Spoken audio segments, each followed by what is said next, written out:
F. Scott Fitzgerald's The Great Gatsby is no ordinary book. Although it was written all the way back in 1925, being a century old, it's still timeless and holds up to this day. Although the book's plot is very intriguing and captivating, what really stands out in essence is the concepts and themes presented and the plethora of those concepts and how well they get examined, how well they get deconstructed, and how analytical F. Scott Fitzgerald is with those concepts.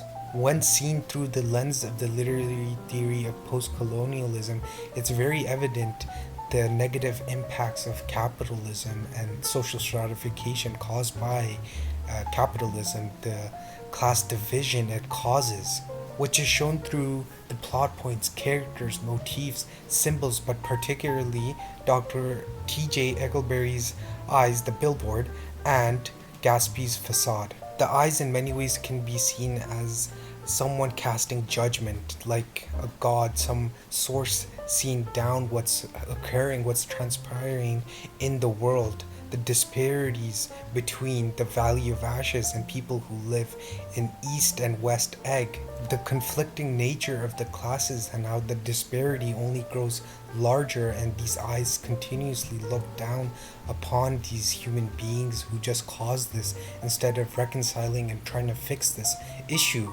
this problem that permeates nearly every person, whether you're conscious of it or not.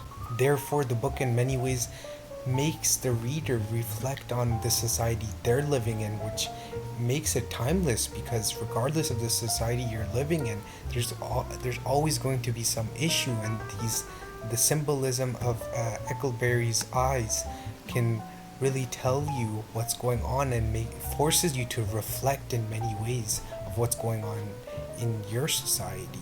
Then it comes to Jay Gatsby's background, which he isn't really fond of, and you find out more about it in the middle of the novel, where he's kind of shameful and looks down upon his background. It's as if he was suppressing this lower class environment he was nurtured in, and this is pretty much his conflict throughout the novel, is that he's unable to go back in time and he can't move on either. And it's really evident throughout his development in the book how he went to war, and then eventually he's just hyperfixated on aesthetics and presenting himself in this ostentatious manner and just showcasing these material possessions he owns, like his yellow car.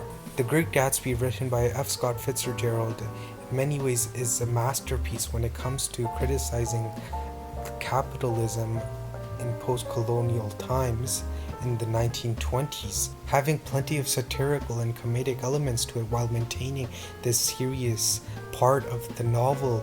The plotline only grows and progresses, and it's really evident through Jay Gatsby's character of not being able to move on from your past, and the significance of the billboard, the negative effects of social stratification, the hierarchical order of putting humans in this kind of system, and systematically it critiques it, and how we can all reflect on the societies we live in and how we can progress and make it better. External sources used for this mini YouTube podcast video was The Great Gatsby, written by F. Scott Fitzgerald, published in 1925.